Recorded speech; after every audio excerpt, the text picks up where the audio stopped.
The NBA Finals are over and we have a new champion, but the most dramatic part of the season is yet to begin. This summer will change the future for so many NBA franchises as they're looking to improve their chances next year, and also in years to come. Rumors are getting more wild by the day, so we have months of entertaining back and forth between organizations, media, and players. Hello basketball fans, and welcome back to Hoop Vision. Today, we're taking a look at the Eastern Conference and breaking down rosters according to their postseason needs. Starting with the Knicks, their front office will have their hands full this summer with plenty of guys becoming free agents. Anunoby and Hartenstein are in the biggest names among them, and 7 more role players will be able to choose another team. From what we've seen this season, OG Anunoby fits well with Brunson, Hart, and Randall, so keeping it will be their #1 priority, because players of his caliber aren't available on the market every day. However, besides re-signing their co-star, the Knicks have to add some depth to their roster, and it'll be interesting to see what they do with their free agents, who stays and who leaves. They certainly won't keep all 9 of them, and if Bogdanovic and Burks are gone, scoring off the bench will be an issue they'll have to find a solution for. They also have Detroit's first-round pick in 2025 draft, so if they stay away from long-term injuries, they could become even more relevant in terms of title-winning talks. This season started with Fear the Deer, but by the end of it, people started fearing for the Deer.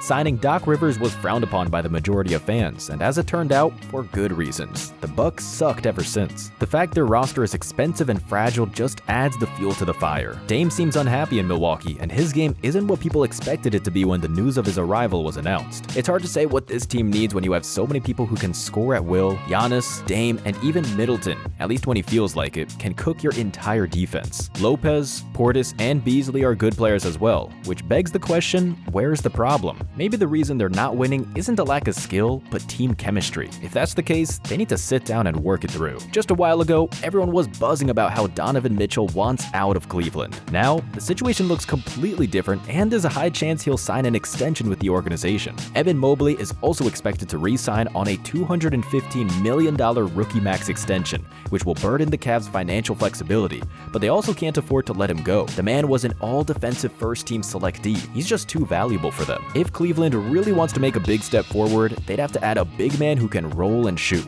which would mean the world for their offense and give Mitchell so much more freedom. But the chances of finding that piece this summer aren't very high. The way things are now, there aren't many ways the Cavs could improve other than running it back and trying to mature as a team. They need more consistency from their bench since their role players shot just 33% from the field and 25% from 3 in this playoffs. Speaking of playoffs, Orlando's resistance against Cleveland was not what most of us expected. Taking a more experienced team to 7 games deserves nothing but respect. And if that game went the other way, a second-round exit would be nothing to be ashamed of for such a young roster. The organization is in a good place right now, both financially and roster-wise. Their cap space puts them in conversations around Paul George. They definitely have the flexibility to offer him a max contract, but there's a big question mark on how he'd fit on such a young team. They are also one of the few NBA franchises that have control of their first-round picks over the next 7 years. That gives them either great potential to surround Banchero with more young talent or assets to pull the trigger on a trade when the opportunity presents itself. Considering their age,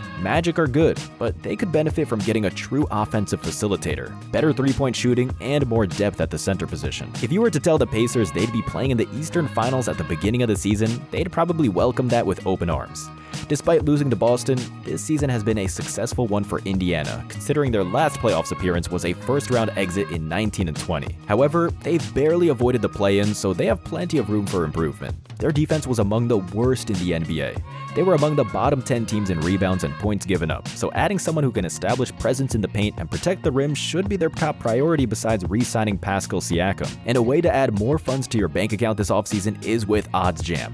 OddsJam is the top choice for data-driven sports betting, tracking over 260 sportsbooks in real time. With OddsJam, you'll become a profitable sports bettor using strategies similar to those employed by successful investors and traders. How does it work? Thanks to the OddsJam arbitrage tool, which identifies discrepancies in sports betting lines across the market. This tool finds arbitrage betting opportunities, guaranteeing risk-free profits by spotting these differences. You can even bet on both sides of the market and still make a profit. But that's not all. OddsJam also offers a positive EV calculator to help you optimize your bet sizes and a bet tracker to monitor your profits across all your sportsbook accounts. By using OddsJam, you'll bet smarter and more responsibly, leading to long-term profitability. Plus, they're so confident in their product that they offer a 7-day free trial. Ready to try it out? Use code HOOP for a 35% discount on your first month. Thanks OddsJams for the sponsor. When you think of a franchise that's in a win-now situation, Philly comes to mind straight away. However, they've prepared for this moment by convincing Maxey to delay signing his extension, and now they have $60 million of free cap space to land basically whoever they want. Paul George has been rumored to be their #1 wish in this free agency, and stylistically would make a very good big three with Embiid and Maxey. Philly lacks some bench depth, but they also have 5 first-round picks they could trade for more help.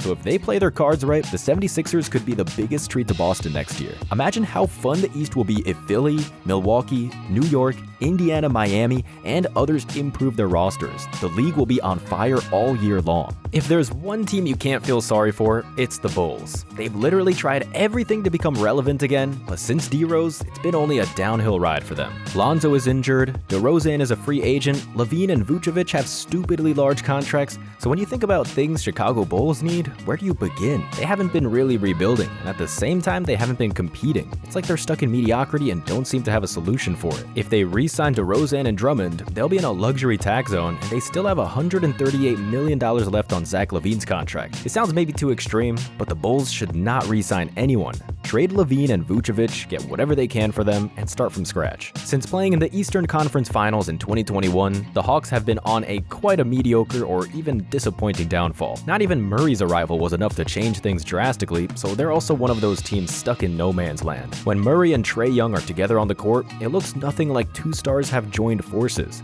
Instead, it's give me the ball and watch me do my thing every possession, so it's obvious why the franchise is looking for alternatives. The #1 pick in this year's draft could be their way out if they want to trade either Murray or Young. Pairing them with the #1 pick could bring them more than enough assets in return. Right now, they could benefit the most from getting perimeter defenders and a rim protector, but who knows how their roster will look like once they decide what to do with their current situation. The #1 problem with the Nets is the lack of identity. They are not in a full rebuild, but yet they're not a playoffs team. The Harden trade resulted in them losing control over their first-round picks until the 2025 draft. Bridges will need help, and it won't come from Ben Simmons, that's for sure. They desperately need a playmaker who could create easier shots for Bridges, Thomas, and Johnson, and someone to actually penetrate the paint. Last year, if someone was to tell Bruce Brown he'd be on the Raptors, he'd probably not believe them. This summer, he's a free agent, so they'll probably let him go for additional cap space they didn't have since 2015. Their top priority is to convince Quickley to stay with them for one more year until he becomes eligible for $100 million+ extension. Barnes will probably sign a rookie max extension for $225 million over 5 years, since no other team could offer him anything similar.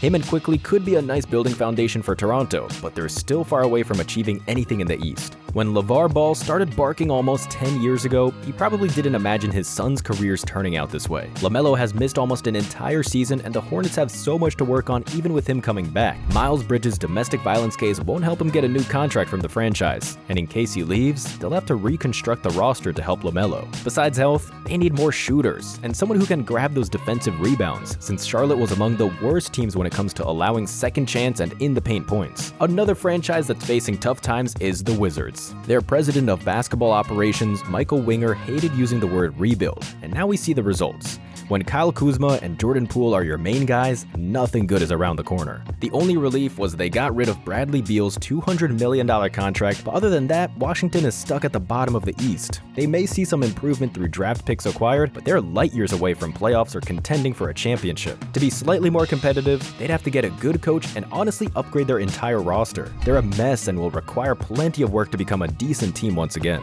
Speaking of desperate teams, the Pistons were able to avoid complete embarrassment. They were on a good path to break the record for most losses in a single season, but somehow they've pulled through without it. This summer, their biggest challenge will be to prevent the team from going the same route again. Maybe they should take a page from Houston's playbook and sign some veterans to help their younger core. The positive effect of the previous season could be a psychological one.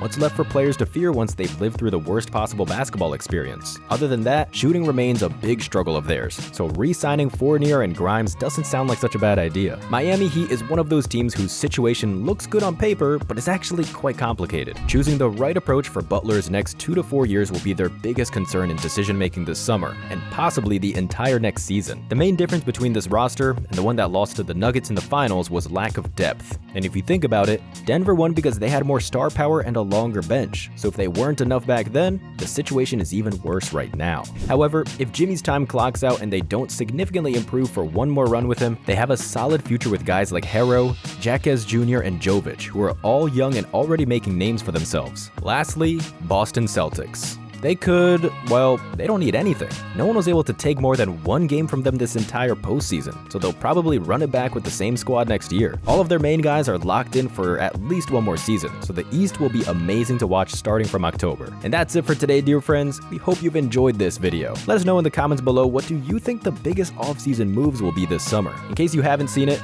check out our part 1 video where we break down the Western Conference as well. Thank you for watching and growing this channel. Make sure you don't miss out on more NBA stories by hitting that subscribe button. See you in the next one.